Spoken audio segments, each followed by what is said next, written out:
everyone, good morning, a warm welcome in my channel from Bhubaneswar. ভুবনেশ্বরে আমরা 3 দিন মতো ছিলাম। আজকে বেরোচ্ছি পুরীর উদ্দেশ্যে। আর ভুবনেশ্বর টু পুরী পুরো জার্নিটা আজকে তোমাদের সামনে তুলে ধরতে চলেছি। ভুবনেশ্বর থেকে পুরী একদম কাছে, বেশি দূরের ডিস্টেন্স নয়, 1 থেকে 1.5 ঘন্টা লাগবে। তো খুব জোরে যেহেতু চালানো যাবে না, তাই আমি ভেবেই নিচ্ছি 1 ঘন্টার বেশি লাগবে, কারণ গোটা উড়িষ্যা জুড়ে একটা লিমিট সেট করা আছে। তোমার 80-র ওপরে ওঠা যাবে না। 80 তো কাট টু কাট অতটা যাওয়াই যাচ্ছে না। 65 to 70-র মধ্যেই কিন্তু আমাদের লিমিটটা রাখতে হচ্ছে, স্পিড লিমিটটা। তো যাই হোক, আমরা আর্লি মর্নিং বেরিয়ে পড়েছি। এখন বাচ্চা ঘড়িতে হচ্ছে 5টা 37। আমরা 5টা নাগাদ বেরিয়েছি, চাটা খেলাম, একটু হল্ট করলাম। এটা জাস্ট স্টেশন রোডটাতেই আমরা ছিলাম, হোটেলে। অ্যান্ড ওখান থেকে জাস্ট বেরিয়ে খানিকটা এসে চা খেলাম। আর এই যে আমার কন্যা চা খাচ্ছে আর্লি মর্নিং। আর ওদিকে রয়েছে আমাদের গাড়িটা মোছামুছি করছে হাজব্যান্ড মশাই। তো চলো জার্নি স্টার্ট করা যাক, আর পুরো জার্নিটা তুলে ধরবো আজকের ভিডিওতে। তো দেখতে থাকো, হ্যাপি থাকো। আর তোমাদেরকে আমি কি বলেছি, journey is life, stay happy, keep travelling. তাহলে চলো স্টার্ট করা যাক জার্নি। আগের দিন গোটা জার্নিটা করেছি, রুপটপটা একবারও খুলিনি। আজকে ঠিক করেছি রুপটপটা খুলবো, রুপটপটা খুলেই জার্নি করবো। দেখা যাক কতদূর কি করা যায়। অ্যাকচুয়ালি কি হয় না, পুরোটা খুলবো না, শুধু ওপরের হালকা স্লাইডটা খুলবো। আসলে কি হয় যে নতুন গাড়ি তো আমাদেরও বুঝতে সময় লাগছে, অনেক ইয়ে আছে, অ্যাডভান্স টেকনোলজি আছে আপার ভার্সনে। তো এটা আছে, ওটা আছে, সেটা আছে। আবার আমি কালকে ইউটিউবে সার্চ করে দেখলাম যে রুপটপটা শুধু এইটা খুলবো, বাইরেরটা খুলবো না, ওপরেরটা খুলবো না, এটা খুলবো। তো ওটা কি করে খুলবো সেটা আমার সার্চ করে দেখলাম, দেখা যাক করতে পারি কিনা। এসবগুলো একটু একটু করে শিখতে হচ্ছে। যেমন ওয়েব ক্যামেরা লাগিয়েছি। এবার ওয়েব ক্যামেরাটা থেকে আমি যে ভিডিওগুলো নেব সেটা নিতে আবার প্রবলেম হচ্ছিল, সেটা আবার শিখলাম। এই চলছে আর কি, আস্তে আস্তে চলছে, কি বলে, লিমিট আপ করার চেষ্টা করছি, একবার চেষ্টা করছি, হয়ে যাবে একদিন। যাই হোক, এখানে কন্যা বসে পড়েছে, একদম ওকে বালিশ টালিশ দিয়ে বিছানা সেট করে দিয়েছি যে ঘুমিয়ে পড়বি। আর এখন আলোটা কম আছে, আর্লি মর্নিং বলে, তার জন্য একটু অন্ধকার দেখা যাচ্ছে।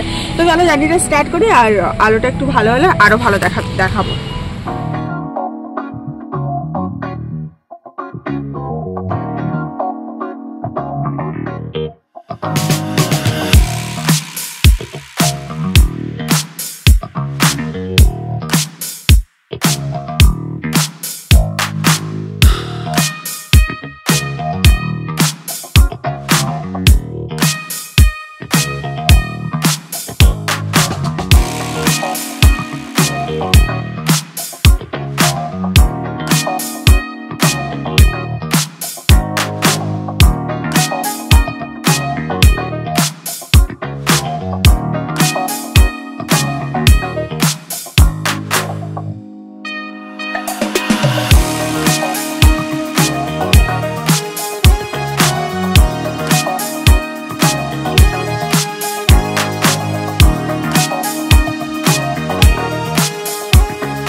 গাড়ি নিয়ে ফাইনালি পুরী পৌঁছেই গেলাম। দেখো 42 কিলোমিটার। অনেক দিনের স্বপ্ন ছিল, অনেক ইচ্ছা ছিল যে নিজেদের গাড়ি করে একদিন পুরো ট্রাভেল করে পুরী পৌঁছাবো। অনেককে দেখেছি ড্রাইভ করে পুরী পৌঁছাতে। তো আজকে ফাইনালি সেই স্বপ্নটা পূরণ হলো। নিজেদের গাড়ি নিয়ে ড্রাইভ করে পৌঁছে গেলাম পুরী। আজকে এত ভালো লাগছে কি বলবো, বলো কেমন লাগছে তোমার? নিজে ড্রাইভ করে, এই যে সেলফ ড্রাইভ করে পুরী পৌঁছানো, চারটিখানি ব্যাপার নাকি। খুব ভালো লাগছে। ভালো লাগছে। লোকে বলছে আপনার বর হাসছে না, আপনার বরের মুখে হাসি নেই, এইসব বলছে উল্টোপাল্টা কথা। কেন হাসি নেই কেন তোমার মুখে? আমার হাসিটা সাইলেন্ট, দেখা যায়। ও সাইলেন্ট হাসি, ও হাসে, সেটা দেখতে পাও না তোমরা, কি করবো বলো, কিছু করার। সাহস করে যদি তুমি ঝাঁপিয়ে পড়ো কোনো কাজে, তাহলে তুমি জয়ী হবেই। এই ভিডিওটা তার প্রমাণ। আমরা কিন্তু সাহস করেই বেরিয়ে পড়েছি, একা একাই বেরিয়ে পড়েছি। এটা ভাবিনি যে আমরা পৌঁছাতে পারবো কিনা, আমরা পুরো জার্নিটা করতে পারবো কিনা, কিছু প্রবলেম ফেস করবো কিনা, একা একা যেতে পারবো কিনা, এত কিছু ভাবিনি। জাস্ট ভেবেছি জগন্নাথের কাছে পৌঁছাতে হবে, জগন্নাথ ডেকেছে, জগন্নাথের কাছে যাব, জগন্নাথ নতুন গাড়ি দিয়েছে, জগন্নাথকে নতুন গাড়ি দেখাতে যাব, এই কথা ভেবে আমরা জার্নি স্টার্ট করেছিলাম। এবং দেখো ঠিক পৌঁছে গেলাম। কিন্তু রাস্তায় কত বাধা বিপত্তি, কখনো ওয়েদার চেঞ্জ হচ্ছে, কখনো বৃষ্টি হচ্ছে, কখনো এই কখনো সেই, কিন্তু সমস্ত কিছু কাটিয়ে ঠিক পৌঁছাতে পারলাম সেই জগন্নাথের কাছে। আর এই যে দেখছো বৃষ্টিটা হচ্ছে, এটা একটা নিম্নচাপ এসেছিল, এই নিম্নচাপটার প্রভাব সমস্ত দিকেই পড়েছিল। আর এই পুরীর সমুদ্র সৈকত বলো বা দীঘার সমুদ্র সৈকত বলো, এই সমুদ্র সৈকতের সাইডে কিন্তু এর প্রভাব একটু বেশিই হয়। তো এই যেন এই বৃষ্টিটা যেন আমাদের চেজ করে আসছে। কখনো দেখছি যে একদম রাস্তা পরিষ্কার, বৃষ্টি হয়নি, আবার দেখছি আমরা গিয়ে একটু হল্ট করছি তো বৃষ্টি চলে আসছে। তো আমাদের একটুখানি বেশি সময় লেগেছিল পৌঁছাতে, তার কারণ হচ্ছে আমরা একটু হল্ট করে করে যাই, মানে পুরো জার্নিটা করতে গিয়ে না একটু একটু করে দাঁড়ায়, মাঝে মাঝে একটু করে দাঁড়ায়, একটু পাটা ছাড়ালো আর কি। কারণ যে ড্রাইভ করছে কষ্টটা তার, কিন্তু আমরা যারা বসে আছি তাদের তো কোনো কষ্ট নয়, তারা আরামে যাচ্ছে বসে। যেমন আমি, আমার মেয়ে, আমাদের কোনো কষ্ট হয়নি ভীষণ। বলতে পারো তোমরা যদি লং ড্রাইভের জন্য কোনো গাড়ি চুজ করবে, তো আমরা যে গাড়িটা চুজ করেছি এটা অবশ্যই চুজ করতে পারো। এই গাড়িটা বিশ্বাস করো এতটুকু কষ্ট হয়নি। আমরা যে ফুল ওভারঅল জার্নি করছি, এই যে সকাল থেকে রাত অবধি জার্নি করে ভুবনেশ্বর পৌঁছালাম, ভুবনেশ্বর পৌঁছেও মনে হচ্ছে আমাদের এনার্জি একদম ফিট আছে, শরীর একদম ফিট আছে, এতটুকু কষ্ট হয়নি। ইভেন বাসে বা ট্রেনে করে যখন জার্নি করি না, শরীরে কত কষ্ট হয়, মনে হয় ঘুম পাচ্ছে, মাথা ঘুরছে, কিন্তু আমাদের গাড়িতে কোনো জার্নি ফিলই হলো না, এত ভালো। ফাইনালি আমরা পুরী চলে এলাম, আর দেখাচ্ছে অনলি 8 মিনিট ঢুকতে। আর এই রোডটা হচ্ছে যে রোডটা দিয়ে বাস যায়, সেই রোডটায় আমরা ঢুকে পড়েছি, ভিআইপি রোডে ঢুকে পড়েছি। এই রোডটা দিয়ে বাস যায়, এই রোডটা আমি চেনা। আর এখানে মেয়ে ঘুমিয়ে গেছে, বৃষ্টি হচ্ছে, হালকা হালকা বৃষ্টি শুরু হয়ে গেছে। আর জয় জগন্নাথ বলে আমরা কিন্তু পুরীতে এন্ট্রি নিয়ে ফেলেছি। যেহেতু আমরা আর্লি মর্নিং বেরিয়েছিলাম, চাটা খেয়ে নিয়েছিলাম এবং তারপরে মেয়েকে বললাম তুই শুয়ে ঘুমিয়ে পড়, এবং ও যে সেই যে ঘুমিয়েছে তারপর থেকে ও আর ওঠেনি, ও পুরো আরামসে ঘুমিয়েই গেছে। আমি অনেক ব্লগ দেখেছি এটা ট্রাভেল করার আগে, যে পুরো ওভারঅল ট্রাভেল জার্নিটা দেখেছি। কলকাতা টু পুরীর জার্নি অনেক ভিডিও রয়েছে, কিন্তু দুর্গাপুর থেকে পুরীর জার্নির সেরকম কোনো ভিডিওই নেই, কোনো ভিডিওই আমি পাইনি যে কোনো হেল্প পাবো। কারণ কলকাতা থেকে পুরীর ডিস্টেন্সটা অনেক কাছে, অনেকটা কম, মানে ভোরবেলা বেরোও দুপুরবেলা পৌঁছে যাবে।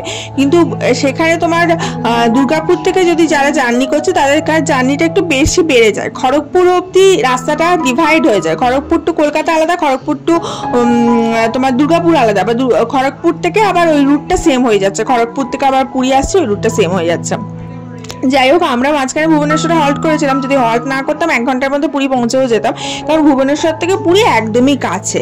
ওই জন্যই দেখবে সাইট সিইং করতে সবাই ভুবনেশ্বরে যায়। ভুবনেশ্বরে সাইট সিইংয়ের অনেক জায়গা রয়েছে, যেমন ধবলগিরি, তারপরে তোমার যেগুলো আমরা ঘুরলাম, ধবলগিরি, তারপরে তোমার খণ্ডগিরি, উদয়গিরি, মুক্তকেশ্বর, অনেক কিছু রয়েছে, তার জন্য সাইট সিইং করতে আসে। ইভেন এই ভুবনেশ্বর থেকে পুরী যাওয়ার পথে না একটা গ্রাম পড়ে, পিপলি গ্রাম। এই গ্রামটা এর পরের বারে যখন যাবো তখন ভেবেছি একবার ঘুরে আসবো। খানিকটা আমাদের পুরুলিয়ার সেই ছৌ নাচের গ্রাম আছে সেরকম, মুখোশ গ্রাম আছে ওই রকম, ওখানে যেমন মুখোশ তৈরি হয় সেরকম পিপলি গ্রামে অনেক রকম হাতের কাজের জিনিস বিখ্যাত, সেখানে সমস্ত গ্রামের লোকেরা কাজকর্ম করে। তো যারা নিজের গাড়ি ড্রাইভ করে যাচ্ছে তারা এগুলো কিন্তু খুব ইজিলি ঘুরে নিতে পারে। যাই হোক, আমরা কিন্তু পুরীর একদম মেন শহরে এন্টার করে গেছি, আর বেশিক্ষণ নয়, জাস্ট কিছুক্ষণের মধ্যে পৌঁছে যাব। হোটেল আমরা বুক করে নিয়েছিলাম, আমরা হোটেল আমাদের কিন্তু একটা সমস্যা থাকে যে হোটেলে পার্কিং পাবো কিনা, তার জন্য অনেকে মেরিন ড্রাইভ চলে যায়, আর মেরিন ড্রাইভে গেলে স্বর্গদ্বার আসতে বা বালি মার্কেট আসতে অনেক প্রবলেম হয়। কিন্তু আমি তোমাদেরকে এমন একটা হোটেলের সন্ধান দেবো নেক্সট ভিডিওতে, যেই হোটেলটা একদম পুরীর স্বর্গদ্বারে অবস্থিত, অথচ পার্কিং নিয়ে একদম বাঙালি হোটেল। যে হোটেলটা আমি বরাবর থাকি, এই হোটেলটা তোমরা সবাই চেনো, এটা হচ্ছে হোটেল সাগরিকা। এখন আমরা হোটেলে চলে এসেছি, আর এই দেখো গাড়ি পার্ক করে দিয়েছি। আর হোটেলটা এতটা খোলামেলা আর এতটা ভালো কি বলবো। আর এই হোটেলটা কিভাবে বুক করবে, কি বৃত্তান্ত, সমস্ত নেক্সট ভিডিওতে জানাবো। এই হোটেলে আমরা রুম নিয়ে নিয়েছি এবং আমরা এখন 4 দিন পুরীতে একটু রিল্যাক্স করব এবং এনজয় করব ট্রিপটা। এবং এখন পালা হচ্ছে ব্রেকফাস্ট খাওয়ার। জার্নি করে আসার পর ব্রেকফাস্ট খাওয়ার মজাটাই আলাদা। আর পুরী সমুদ্র সৈকত দেখতে দেখতে ব্রেকফাস্ট খেতে কার না ভালো লাগে বলো। বাইরে বৃষ্টি হচ্ছে তাই আর বাইরে বেরোলাম না, আমরা এখন এখানে ব্রেকফাস্ট করতে শুরু করে দিয়েছি। মানে পুরীতে এই ব্রেকফাস্টটা আমার খুব ভালো লাগে, এই গরম গরম লুচি তরকারি। আমার বর আবার লুচি তরকারি খায় না, আমার তো লুচি তরকারি ভীষণ ভীষণ ফেভারিট, ও আবার ডিম পাউরুটি খাচ্ছে। যাই হোক,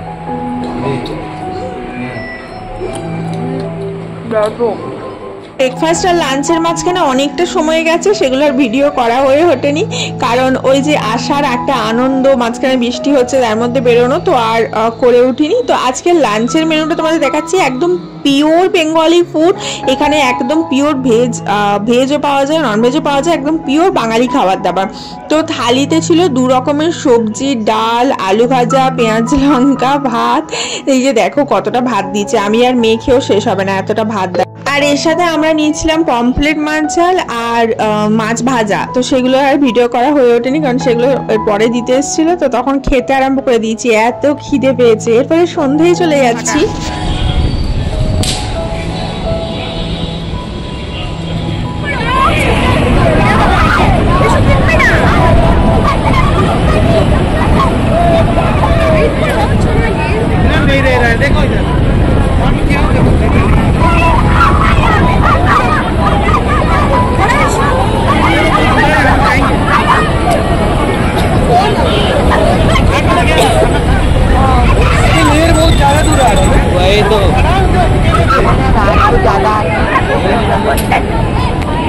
अब यहाँ तक के नहीं आया, सुबह को लहर वहाँ तक का रहता था।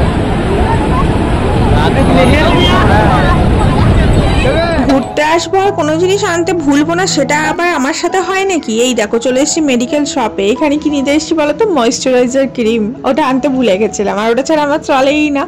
দেন বেরিয়েই দেখি কি সুন্দর সুন্দর জুয়েলারি। আমি সঙ্গে সঙ্গে একটা জগন্নাথের এরকম লকেট হার সেট কিনে নিয়েছি, আমার এত ভালো লেগেছে কি বলবো। আর কানের সেটও ছিল তার সাথে। আর এই মেডিকেল শপটা যেটা দেখালাম, এটা একদম স্বর্গদ্বারের ওপরে। অনেক সময় মানুষ আসে অসুস্থ হয়ে পড়ে পুরীতে এসে পেট খারাপ হওয়াটা স্বাভাবিক সবার, কারণ এত হাবিজাবি সবাই খায় আর সমুদ্র জলের কারণে পেট খারাপ হয়। তো এখানে কিন্তু তোমরা ওষুধপত্র নিতে পারো। এই মেডিকেল শপটা একটাই মেডিকেল শপ অবস্থিত, যেটা পুরীর স্বর্গদ্বার রোড থেকে একটু ওপর দিকে উঠে গিয়ে ডান হাতে পড়বে। আমি লোকেশনটা বলে দিলাম।